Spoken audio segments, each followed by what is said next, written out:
Israeli government has blamed the Prime Minister of Australia, Anthony Albanese, over the father and son terrorist act of mass shooting in Bondi Beach on Sunday evening around 6:47 p.m. in accordance with Australia local time, leading to the killing of 16 persons, including one of the suspected terrorists and a 10-year-old girl, and 42 others sustained injuries, according to the Premier of New South Wales State, Christopher Minns, when members of the Jewish community in the Sydney City of Australia came out in large numbers on day one to celebrate this year's Hanukkah festival. The Israeli government, through the video statements made by the Israeli Prime Minister, Benjamin Netanyahu, during government meeting in Dimona and when he lit the first Hanukkah candle in Israel later on Sunday, said, "There may be more terrorist attacks on the Jewish people because the Australia government is weak.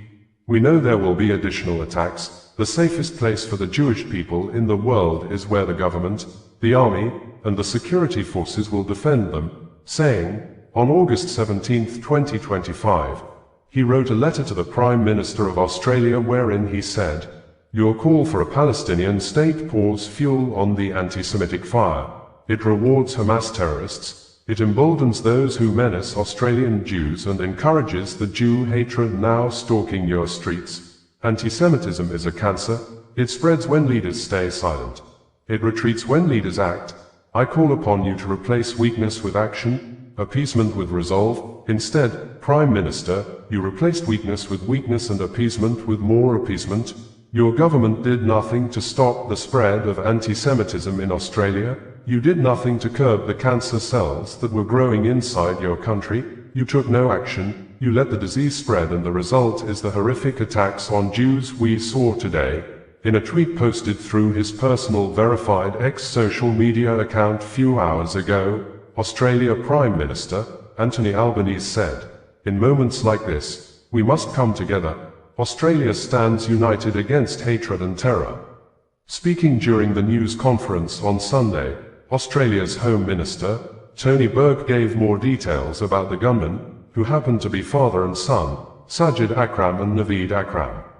He says the father arrived in Australia in 1998 on a student visa. The son, who we know is Naveed Akram, is an Australian-born citizen. The father, a 50-year-old, was killed at the scene, taking the total number of dead to 16, while his 24-year-old son is in a critical condition in hospital.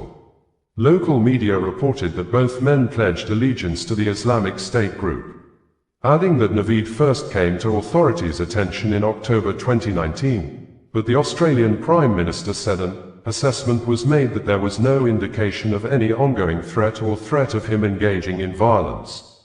His father arrived in Australia on a student visa in 1998, which was transferred in 2001 to a partner visa and later resident return visas.